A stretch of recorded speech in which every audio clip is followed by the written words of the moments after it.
Welcome back, ladies and gentlemen. We got game 2 of this best of 3 series between Team G7 and Electric Bomb underway. Oh, daddy, we just saw Electric Bomb with a very impressive showing.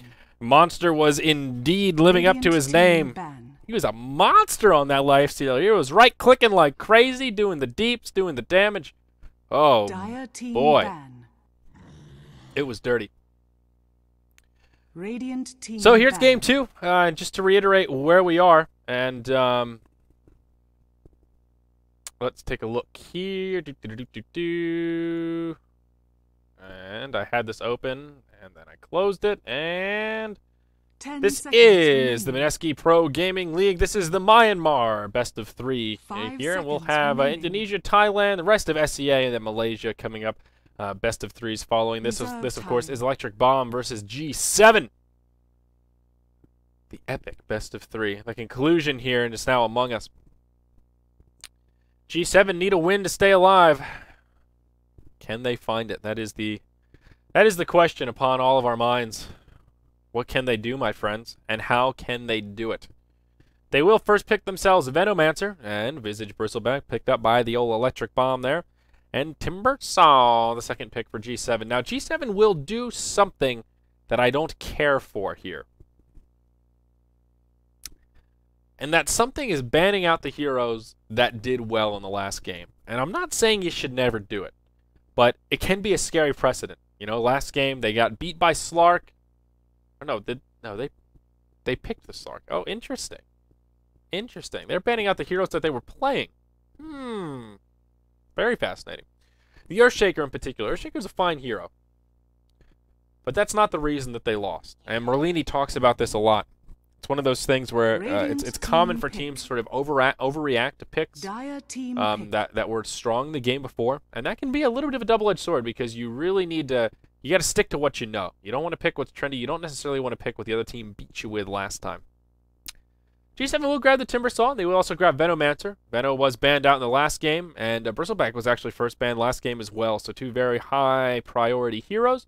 And Electric Bomb will grab themselves a Naga Siren with their third choice. Now, what's interesting to think about is, will EBomb be using this as a carry Radiance Naga, or will this indeed be a support Naga? And, well, to be frank, it's a little bit hard to say. I know a lot of these Southeast Asian teams do prefer the support Naga Siren, but Radiance Naga is something that we have seen Miracle do. We've first certainly seen Arteezy do it. Not out of the realm of possibility, and based on these picks so far, it's just hard to tell. A great flex pick here. That could be their solo mid, could be their second support. Just hard to say. Pretty well-rounded draft for Electric Bomb to get things rolling, though. Visage and Bristleback, 2 heroes you really can't go wrong with, and they need little to no introduction. Visage with all the dirty work that he does with those familiars, the slows, the nukes, the stuns. Bristleback, oh boy. Oh boy, it's Bristleback. Timbersaw and Venomancer. We'll see what G7 want to pick here. Again, G7 in that same kind of problem with their draft where they're just not flex picks. EBomb have done a really good job, certainly in the last game and so far in this match as well, grabbing those more flexible heroes and making this draft a little bit more open-ended. G7 presumably putting Timbersaw in the off lane. Venomancer is actually more of a flex pick than he seems. We saw just the other day, Cloud9 versus Liquid.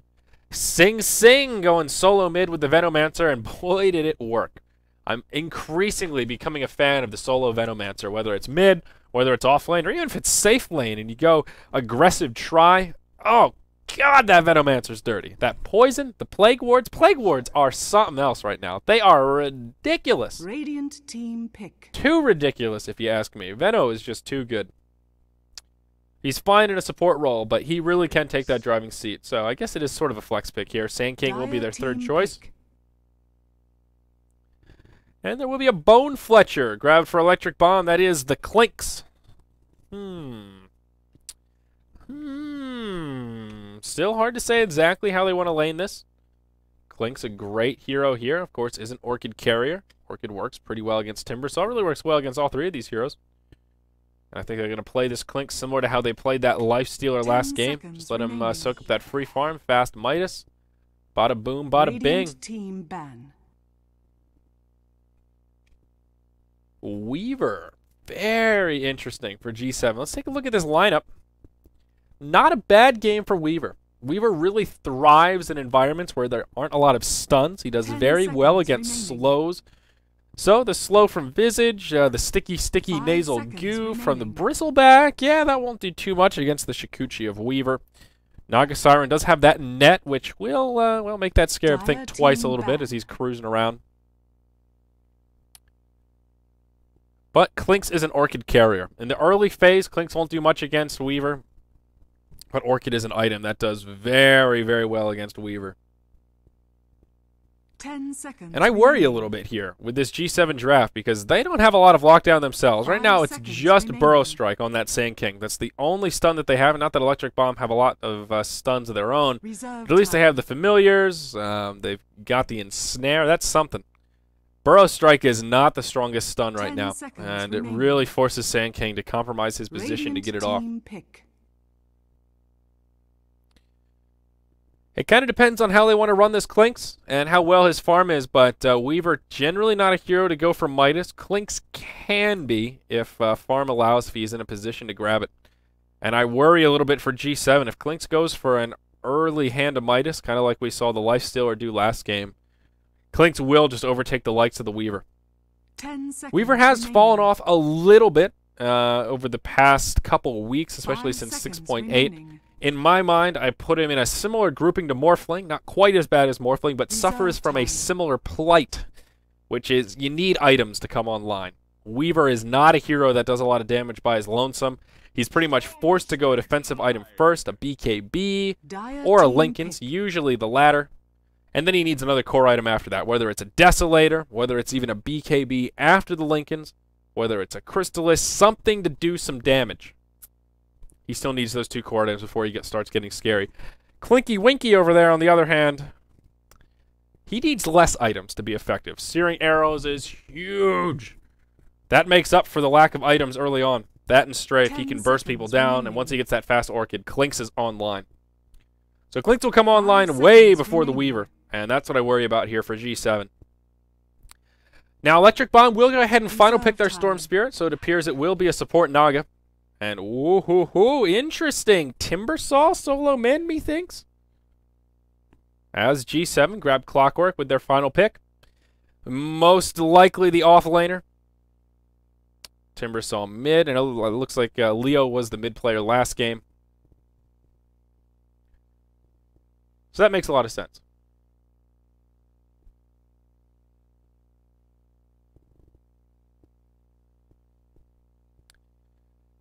So Storm will help address some of the issues with a Weaver. Of course, Weaver has it's interesting that Weaver and Storm are in the same game because they both thrive in kind of the same environment. They both thrive when there is a lack of lockdown. And, well, ironically enough, Storm does have some lockdown. That Electric Vortex will be helpful in dealing with Weaver. And conversely, Clockwork, well, that's some stun to deal with this Storm, but still not very much. He's got Hookshot, and Cogs are kind of borderline useless here. I have to admit, I like this EBomb lineup just a little bit better. I think it's kind of more well-rounded. They've got a good Orchid carrier. They've got plenty of disable now between the Storm Spirit, the Familiars, the Ensnare. They've got a lot of physical damage between the Bristleback and the Clinks. And they've got a lot of magical damage as well between Visage and Storm. Very well-rounded draft. G7, they don't have a bad draft, but it's going to be all about this Weaver. And I just worry that he's going to struggle to come online. I think if EBomb play this right, they can be very aggressive, hit this great mid-game timing, and do a lot of damage while Weaver's still trying to farm up that Linken's.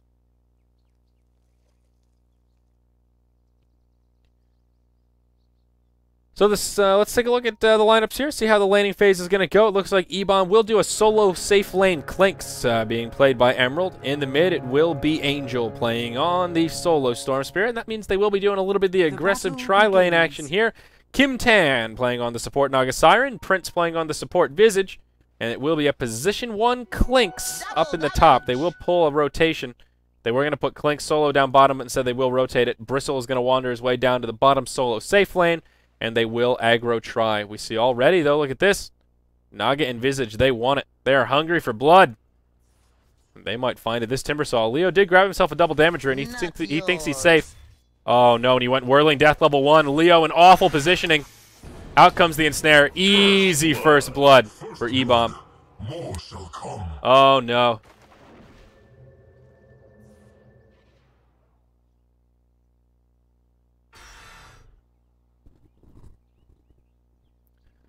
Oh, no.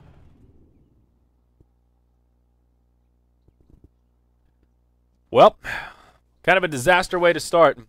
And down bottom, we'll introduce us Dire Side in just a moment here. As Bristle back. I thought they were going to try and converge on him, but they don't go for it. So now Storm off to a good start. Storm is not a hero you want to pick up some momentum early on, because he will really ball out of control. And Timbersaw, well, he's got his work cut out for him. Storm tends to do very well against melee heroes. Timber, well, he does have that farming tool with Whirling Death, but just look at this. Angel just laying into Leo here. And Leo has got no regen. He's got 4 stick charges, Tango on cooldown for another 40 seconds.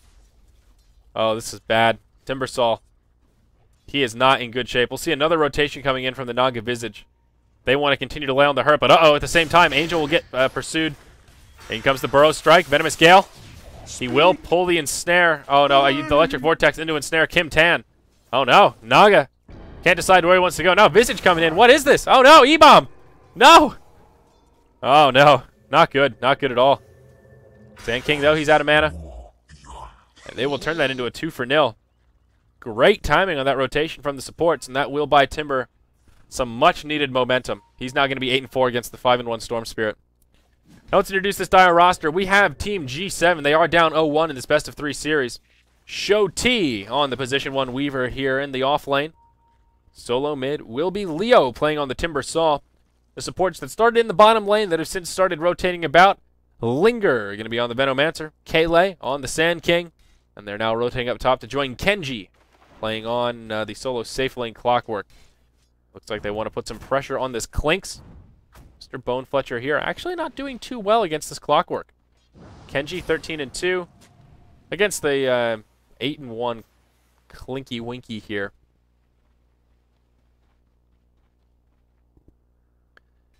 He does avoid death, though. As they rotate in, they also throw down a Sentry Ward.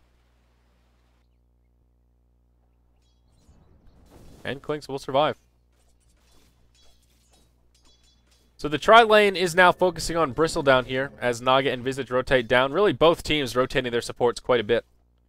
Looks like they may want to pull another lane rotation as Weaver has now moved to the top. Both sides just looking for that opportunity to find the most farm on their carries, while simultaneously shutting down their opposition. And, oh my Lanta. I apologize, folks. I missed a solo kill mid. Timber falls to the wrath of a solo Storm. Wow, great news for Storm Spirit. Like I said, he tends to fare pretty well against melee heroes. And now pretty much safe to say he's won this lane. Down bottom, Kenji. Maybe in some trouble. He does have boots up already. And he will be able to survive. So, Bristle is actually the big breadwinner right here. He's been the one that's moving around the least. And he is stationed about this bottom lane. 19-2 against the 18-4 Weaver.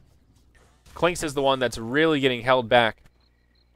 And he's the one that I was thinking for EBomb would be able to give him a lot of early to mid-game aggression, but that might not be the case. Visage will go ahead and grab the 4-minute rune here at the top position. It will be an invisibility. He's only level 2, but they will pursue on to Leo. There's the ensnare as Naga joins the fray. And they'll get a kill. Visage the one to finish him off. A great gank right there. And now Storm is in just good shape. Very close to level 6. Timber about a half level behind. But he's already been picked on quite a bit. Bristle appears he's going for a fast Vanguard. Does have that Ring of Health and Stout Shield already. Vanguard, a questionable item.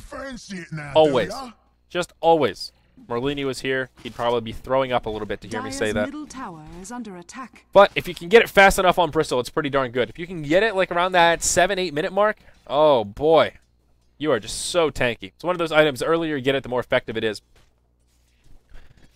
And maybe not. Oh, okay, he's going to go for the Ring of Health, so maybe going for some early Hooded Defiance. Interesting. Very curious where Bristle's going to go with this build. Not going the fast Vanguard, though. Does have that Magic Wand complete as well. It seems these lane rotations from G7 are going their way. at least a little bit. Weaver is now farming quite well. They're doing a good job putting pressure on Clinks, though they're not stopping Clinks from getting experience, which is hard to do. Leo is now rejoined this mid lane, and it's nice that they grabbed a kill on Storm, but this is that point where now ganking Storm is just basically an impossibility. He's breached that level 6 barrier, and he'll just zip away if you engage on him.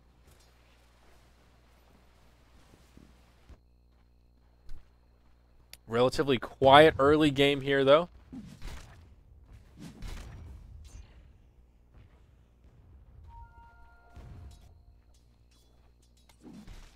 And everyone's just farming away. We'll take a look at net worth here. And as we would assume, I think Bristol is the big breadwinner on the net worth chart. He's in free farm heaven. Now Storm's in free farm heaven. And there will be a 5-man rotation up top. They're looking for the Clinks. They may find him, and they do. Caught the tail end of it. That ward just about to go down, but he got caught inside the cogs. This rotation worth it for now. Now they're going for the Visage. Timber Chain forward. Chakram. Prince will fall. Now a port coming in from the Naga. So I was just about to make the point that, wow, 5-man rotation up top. They need to do something to make this worth it. They need some kills. They need this tower. And they'll at least grab a 2-for-0 exchange. But it's a pretty hefty investment, leaving Bristle and Storm free farming. Now Storm will rotate in. 1 charge in the bottle. Does have the power treads up. They want to hold this tower. Glyph has already been popped. I don't think that they can save it. I think Storm probably should have just pressured the mid-tier one instead. Radiant's top tower has fallen. And continued free farming. Now he's wasted all this time walking up to the top lane, only to walk back mid. Not a very effective use of the mid time. Bristle will capitalize, though, and he now has the double ringer regen. And interesting, Hood of Defiance first on the Bristleback. Very interesting. There is a fair bit of magic damage out on the side of G7 between the Veno, the Sand King. Even the Clockwork does a lot of magic damage as well. Timber, he does some magic damage.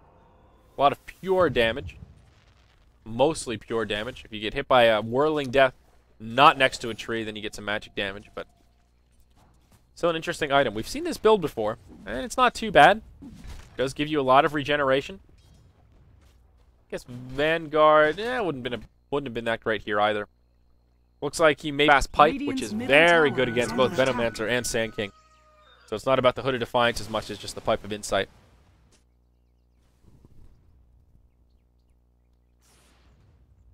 Weaver farming much better than I thought he'd be able to, though. He's now level 7. Does have the Perseverance up already, so well on his way to that Lincoln's. As always, still a ways off here, only the 8.5-minute mark, but he's still doing all right.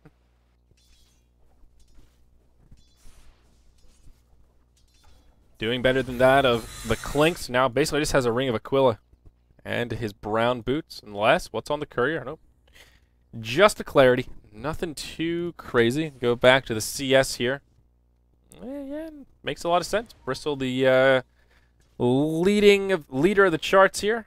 I wonder how Storm is going to build as well. If he can get a fast Orchid, that could be huge. He's already picked up a fair bit of momentum. And Storm going for an Orchid early is definitely the way to go if you can get away with it. But sometimes Storm is just forced into a BKB first, and I don't think this is one such game. I think he should feel pretty safe to grab himself an Orchid. I mean, double Orchid just wouldn't be bad here. Both the Storm as well as the Clinks. Veno goes back to defending the bottom tier 1 tower. What does he have to his name? Oh, not much. Just some tranquil boots. Everybody just farming. Very, very passive game here for game 2 of this series. That's the gold graph. EBomb, a nice experience edge, but actually G7 are getting the better of the gold farm.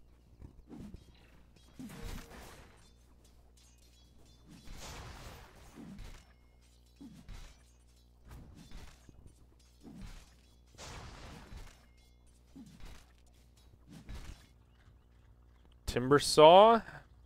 Yeah, his farm has actually turned around.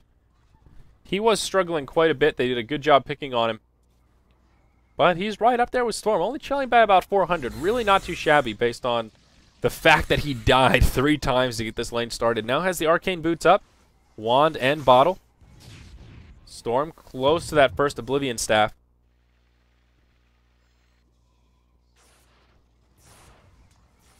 So thinking about this passive game.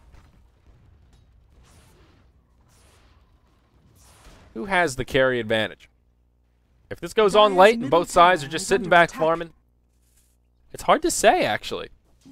Clinks and Storm, not your traditional hard carries, but both of them scale very well with items. Storm in particular. He can go late game and he can be a carry.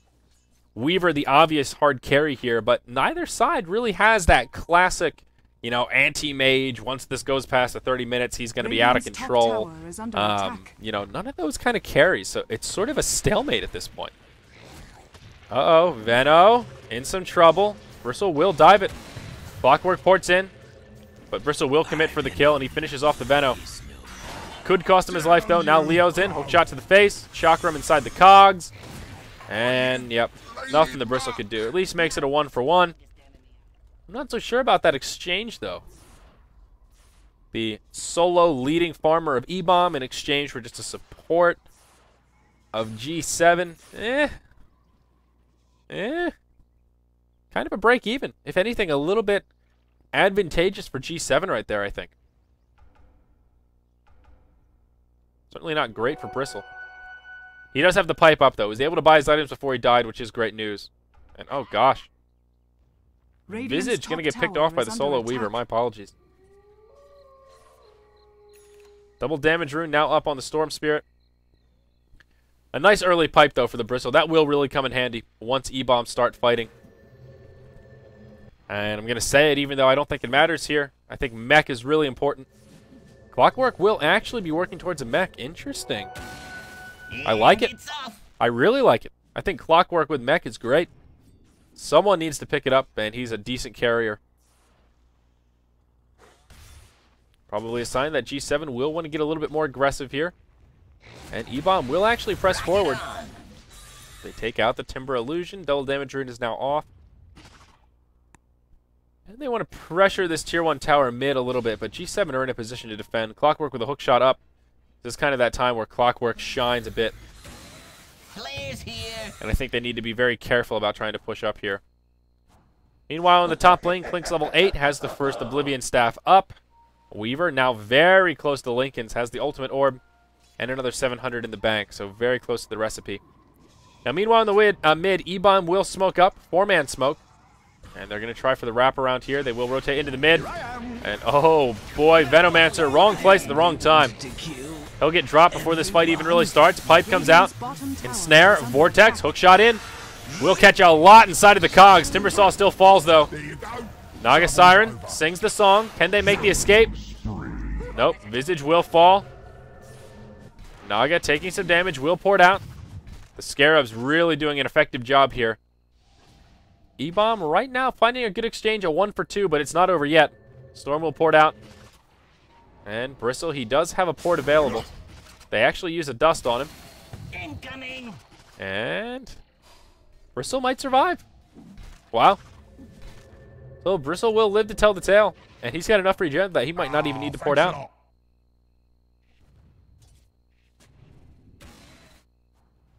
So EBomb do find a positive exchange there. They open up a little bit of room for the Clinks up top.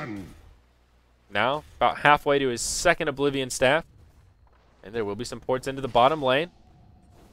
Sentry ward down. They want this Weaver. He's very close to Lincoln's. This would be an ideal time to secure a kill. Slow down that recipe, but they won't do it. Yep, just too late. Now mech up on the Clockwork and Lincoln's up on the Weaver. This is where things are going to get a little more difficult.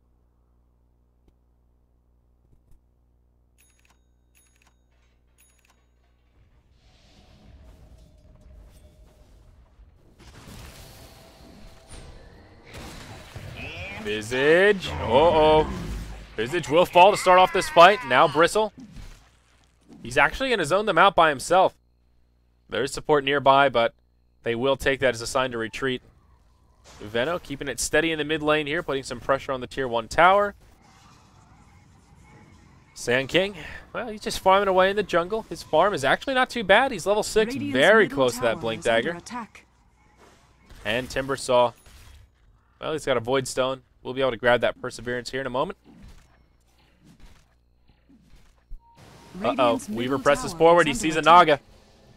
Naga does throw the ensnare, but it just isn't enough. Lincolns will keep the Weaver safe. And now he could be in some trouble. There's the dust coming out from the Visage. Kikuchi will expire. Those slows starting to add up. The mech coming out from the Clockwork, though. Buying plenty of time. Now Storm's stuck in no man's land. Beautiful cogs coming out from the Clockwork. And Storm's in big trouble. He's just got no mana. He can't zip away. He's totally boxed in. And now, even this Bristleback not out of the clear yet.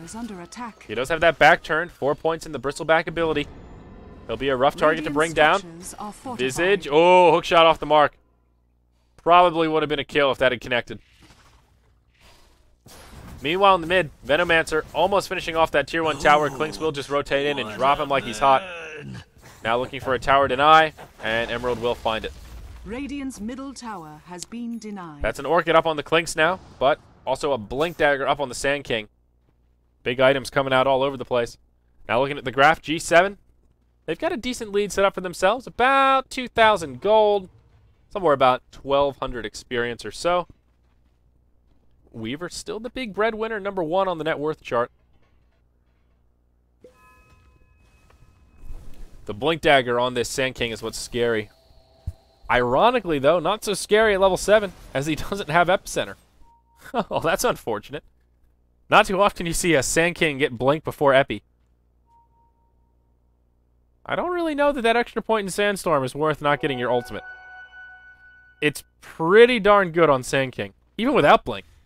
Epicenter is a very powerful ability. I'm surprised to see that. Build we don't see too often. Kind of curious what Weaver will grab next. I want to assume it's going to be a Desolator. Always a good just raw damage item. Synergizes well with Weaver.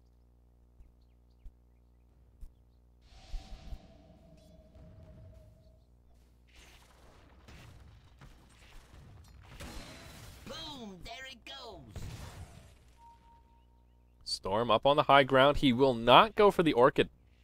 Interesting. Storm going for the Ogre Club first, which means he will go for BKB first. I don't think he needs it here. I think he could have gotten away with the Orchid. The Orchid is not only great for giving you the possibility to lock people down and secure kills. And speaking of Orchid, Clinks, will you be able to do this? I don't know. Oh, there we go. One last auto attack. Well done by the Clinks. Meanwhile, Storm going toe-to-toe with the Clockwork. Mech is available. Double damage rune on. Clockwork possibly in some trouble here. There's the mech.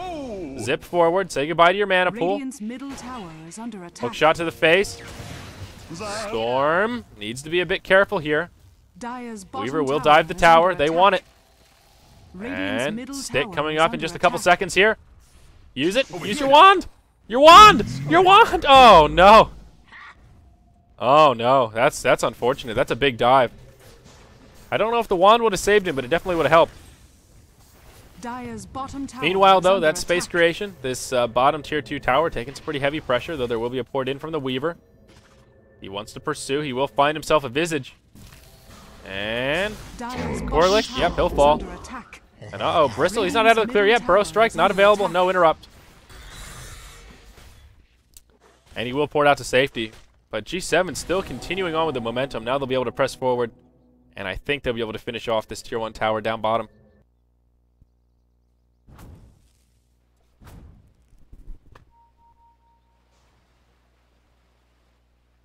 So anyway, the point I wanted to make about Storm, as we saw right there, is BKB wouldn't have saved him, even if he had it up against that Weaver. And the nice thing about the Orchid is it gives you a little bit of a larger mana pool, gives you a little bit of extra damage, it gives you more mana regen. All around, just a great item on Storm. We'll see an engage down here in the bottom lane. Naga will be the first to fall. Sand King gets picked off after, but it's not looking good for EBomb. In comes the Clinks. Bristleback still alive, just trying to stack up the spines. Orchid comes out. Timbersaw falls. Now they'll be able to grab Clockwork. They turn it around. Double kill coming out for Clinks. Great team support. I thought they'd be in trouble right there.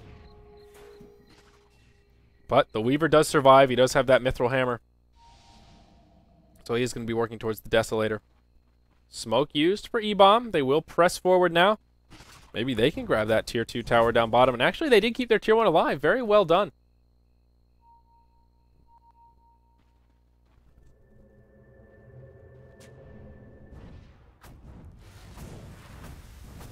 Tier 2 tower will fall. Clink's laying in the damage with the strafe mixed with the searing arrows there.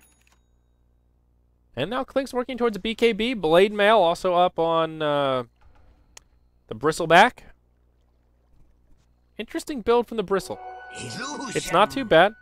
I think he will need to go an HP-based item next, though. He's a little bit low on the stats. Just needs to up that HP buffer. Maybe a heart wouldn't be so bad here. Weaver is the big problem, though. He is 6-0-4. They just haven't been able to shut him down. All that lane rotating that happened in the early game really benefited G7. And now Weaver is starting to get a little bit out of control. Once he gets a Desolator up, things are going to be very difficult for EBomb. Part of the problem with going for that BKB on Storm is... Oh, are they going to have him here? They pop the Orchid onto the Lincolns. Oh, no. Wow, that was happening. Visage got picked off in the mid lane. And Bristle, he's in some trouble. Naga Siren throws the ulti, but Bristle's still slowed by the Chakram and the Gale. Even the Naga Siren ult just not enough to deal with the effects of the Venomous Gale. Uh-oh, Naga trying to port out. Will actually make it out. Small stroke of luck there as the battery assault was on. I don't know how that Naga did that. Weaver comes in and he finishes off the Bristleback. That will now make Weaver 7-0-4 and put him one step closer to that Desolator. Just a recipe remaining. Let's take a look at the armor of our Radiant side. 9 on the Naga, 6 on the 12 on the Bristle, 10 on the Storm. Visage with 9. Yeah.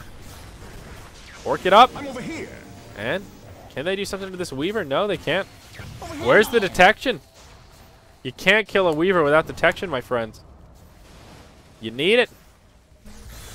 Ward on the high ground from the Dire. There's a Dire sentry down. Hook shot forward, and Naga falls. G7. Just a step ahead here. Although in Gold Farm, not a big difference. They have a small experience edge, but Clinks is doing some work. Though the scary items are now out. Desolator on the Weaver. Bloodstone on the Timbersaw. Oh, and he's got to force stuff up on the Clockwork now, so things will get a bit more difficult for EBomb. They just need to shut down this Weaver. They need something to deal with that Lincolns. Some force staff, something they can target. Radiant's bottom tower. Yep, Clinks will go for a kill on the Clockwork. That's not happening. Radiant's bottom tower has fallen. Meanwhile, Weaver finishes off the bottom tier 1 tower.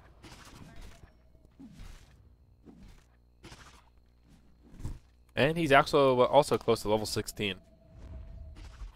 Uh-oh. Dire side will smoke up, move into the Radiant jungle.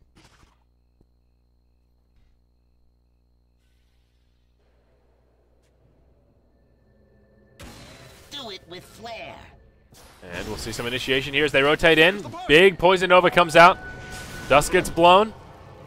And our Radiant side, they're on the defensive. Visage gets picked off. Emerald, he's stuck inside the cogs. Nowhere to go. Godlike streak now out for the Weaver. It's just a disaster for our Radiant team.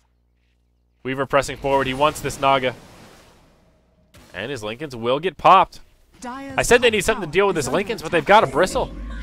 He just hasn't been at the right place at the right time to break the Lincolns in any kind of meaningful fashion. It will be a 3-for-0. Maybe even a 4-for-0 here. BKB now up on the Storm. He will secure a kill on the Weaver. That could be a huge swing of momentum. Double kills. He finishes off the Clockwork as well. Now Visage back in the fray. They will press forward. This Venomancer in some trouble. Timber should be able to survive. Veno may not make it out. Storm with that BKB helped him secure those kills, but he's just got no mana regen. He can't zip. Veno will slither away. A much needed kill on that Weaver, though. That will give Storm something to work with. 1,800 gold in the bank. So you put a dent in the gold graph there. They still have a long way to go before they finish shutting down this Weaver. Number 1 on the network chart by about 2.5k. 10-1-5. Take a look at the CS as well. This Bristle's been spending a lot of time farming. He's actually the last hit leader right now. Is there a buyback used in that fight? Nope, there sure wasn't. Naga, arcane boots up. Dire's Visage. top tower is under Visage attack. is very poor. Dire's structures are fortified. I would love to see this Visage grab himself a mech, but he just doesn't have any money for it. I think EBomb just need a mech, period. Mech versus no mech. Advantage always goes to the former. It's a good item, especially when you're fighting in that mid to early game here. It is giving G7 a pretty big edge in these fights.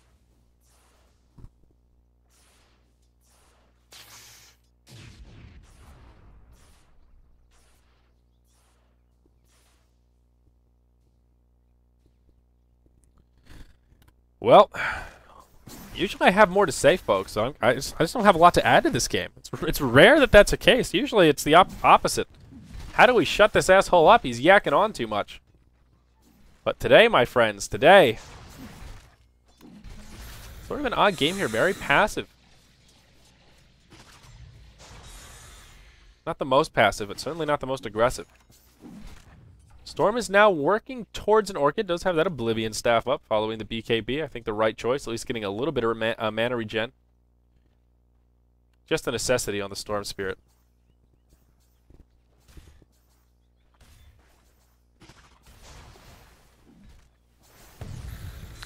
Bristle now has a Sanj up. Will probably be grabbing a Halberd. I certainly hope he's grabbing a Halberd at least. Not a big fan of the S&Y on Bristle. Though, could be his item of choice here. Halberd will really come in handy for this Weaver.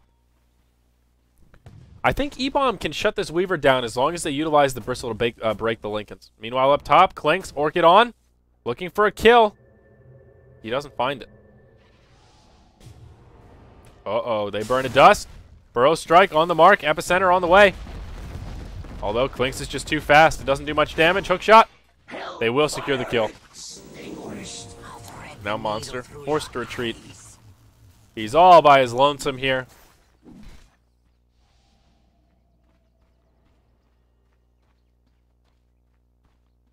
Dire's top tower is under attack.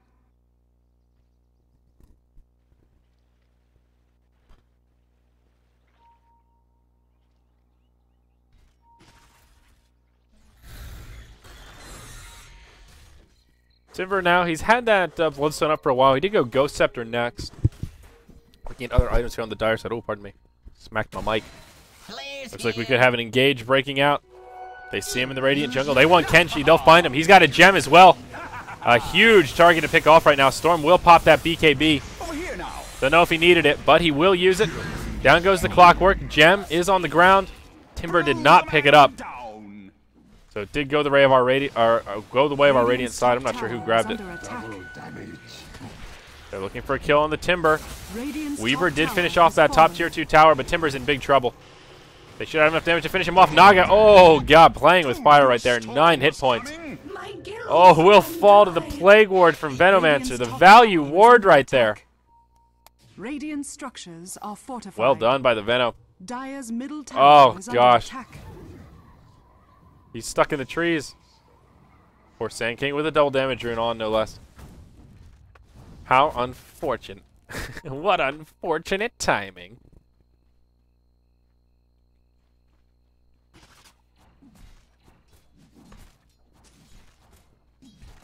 Clink's still working towards his BKB. He's actually reasonably close now.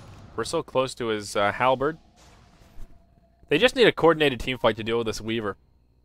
He does now have the ultimate orb up, working towards a Yasha. And Manta will be a reality for this Weaver. I think it was a smart choice in that last engage for Weaver to stay by himself. Just rat down that tier 2 tower top. Like I said, they have some tools to deal with them. If they can break the Lincolns, disarm him with the Halberd, then throw on an Orchid. They have the tools to shut down this Weaver, but EBomb just aren't using them properly. A few opportunities they've had. We saw the Orchid used to pop the Lincolns. It's just not the way to do it. BKB is now up on Clinks, but I think EBomb just needs some damage now. They've got their 2 core BKBs. Storm getting close to an Orchid. Now has both Oblivion Staffs, 600 in the bank. So that second Orchid will definitely help. Once they have 2, they can just go up to that Weaver and just say, hey, buddy, Orchid, Orchid. Lincoln's that. But still, they've got to be in the right place at the right time to do that. There needs to be some coordination. Well, the gold graph not really moving in G7's favor, though. Weaver's continuing to farm, is continuing to do a good job, but it's just not an insurmountable lead. EBomb are hanging in there. It'll just take one big team fight to tip the scales. I mean, at this point, if we see a big 5v5 engage, whoever comes out the victor of that fight will pick up a lot of momentum one way or the other, even though we have a very even game on our hands. Clockwork with a hookshot available. Looking for an opening, perhaps. Manta now up on the Weaver. And G7 appear they want to move into the Roche pit. Once you have a Desolator up, Roshan becomes pretty darn easy. At minus armor. EBomb. It doesn't look like they're interested in contesting. They've got no vision. Let's take a look at the F2 there. They've got no vision of the pit. Just not interested. Boom, there it goes. So this will be a free Roche going the way of G7. Uncontested. And, of course, it will be Weaver to grab the Aegis. Now, he's going to get the bulk of the experience as well. Weaver now level 19. Hookshot in. Does connect onto the Bristleback. Song of the Siren. La, la, la, la. And they will make the escape. Only a level 1 song, though, so that's a 180-second cooldown. There's the Burrow Strike in. Does connect with 2. Timber Chain forward. And, oh, no, this Naga's in trouble. Naga will be the first to fall. Pipe's already been popped. In comes the Storm. They pop the Aegis, but it's only the Aegis. Just imagine how this fight would be going if it wasn't an Aegis. Now they're in trouble. Bristles died. Storm gets picked. Where is Clinks? He's got no interest. Clinks is just farming. Clinks is like, keep him busy, guys. I'll get this top tier too. Or Willie. No, he's... What are you doing, man? Is under attack. He's just walking around. Is under attack. He's just... Oh, good. Alright, he will death pack a creep, but... I mean, at this point, you might as well just take this tower. Your racks are going to die. I mean, Clinks isn't going to save the racks. He ports back, pops the BKB. Winky Winky. Maybe he'll hold. Doing some damage, stuck inside the cogs. Nope, racks still fall. I think Clinks should have just kept pushing. I think this tower had Clinks' name all over it, baby. He didn't get a kill. He didn't help defend the racks.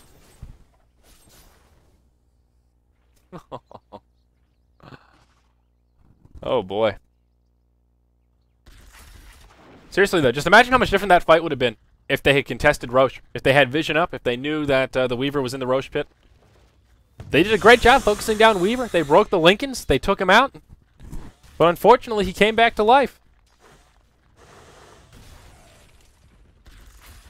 And then he did the dirty all over their base. He dropped little spider eggs. And I've heard horror stories about spiders laying eggs in people's ears. Then they hatch inside your brain and eat you from the inside. That's basically what Weaver just did right there. Although, Clinks, he's going man mode. Whoa, ho, ho! They get a kill on the Weaver. There you go. That's what I'm talking about. EBomb. Turning up the gas a little bit. Revving them up. They get a much-needed kill on that Weaver. I think that Weaver getting a little cocky. Clinks was brave right there. Emerald just stood his ground. It's like, I have faith that my team will kill you.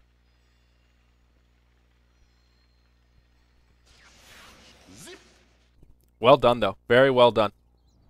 I think Clinks got the kill as well. And no, it wasn't even a streak, just a little bit. Just a little tidbit there, but still, nice pick-me-up. Weaver dead for 40 seconds. Cheese and crack.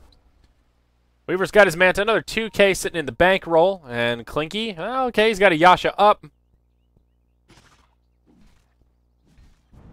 Let's see here. Visage still hanging on to the gem. And Bristle. He's now, well, he's had his halberd, another 1800. They need to knock down this tier 1 tower mid, that's for sure. Dire's structures are fortified. Dire's middle tower. And that will be a has tier 1 fallen. tower down. Oh, down bottom. Timber Saw. Storm very liberal with that BKB usage. He zips forward. I think that was just a wasted BKB charge. There was a kill on the Naga Siren. Regeneration. Orchid comes out. Storm wants it, but he won't find it. Dire's middle tower is under attack. Or will he? Leo comes back in. Support is inbound. They want this Timber. This is turning into quite the battle down here in the bottom lane. Leo, oh, nice stun, interrupts the Timber chain. They will find themselves a kill. Well, they force a suicide. Not quite as good as they were hoping for, but still, they finish him off. Uh-oh, Timber suicides, buys back, BOT's in. Now they're in trouble. You better port out of here. Angel, dead. Visage, Prince, dead. Uh-oh, double kill for the Weaver. And now Clinks, he's in the fray. Pops the Orchid up onto the Timber Saw. That Ghost Scepter comes. And oh no, now Clinks stuck inside the cogs. BKB on. He's just laying in the right clicks. Man mode Clinks. He might be able to get a kill onto the... No, the Clockwork. There's the Song of the Siren. In your blood. Well, already a 3-0. I think it's safe to say this bottom tier 2 is going down. Things looking rough for EBomb. Smart buyback from the Timber.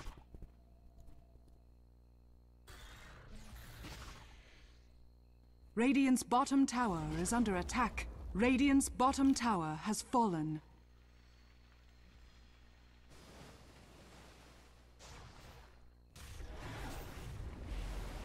Glyph is available here for the Radiant. Clinks, buyback scenario, negatory.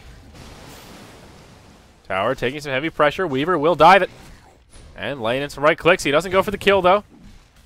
Now Bristle trying to bide his time. Still a Glyph available. They'll burn the Glyph. Not at the ideal time, though. No pressure coming on the tower. A lot of damage coming in. Trying to finish off the Timber Saw. And he will Timber chain to safety. Now they want this Weaver. Orchid's off. He'll finish off Storm. Middle tower is under Lincoln's attack. gets popped.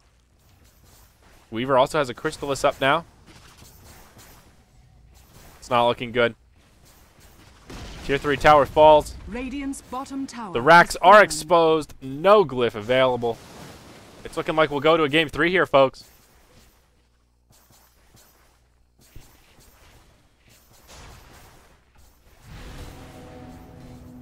Is Clink's going for Sanj and Yasha? Radiant's bottom Ugh. barracks has fallen. Ugh.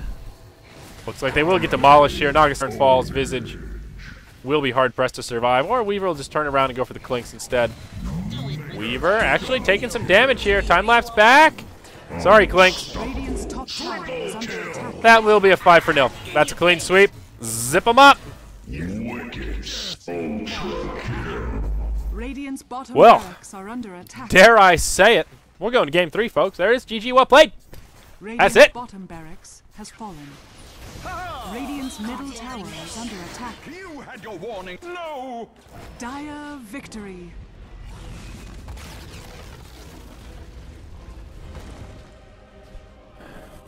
Well, that was game 2 of this series, guys. This is only our first best of 3 of the night. This is the Myanmar finals here for the Mineski Pro Gaming League. I am Zayori, solo casting tonight. At some point, I think LD will be switching seats with me. This is Electric Bomb versus Team G7. Thank you for joining us. We will be moving into a game 3. 19-3-9 Weaver. Safe to suffice it to say, he was driving this game.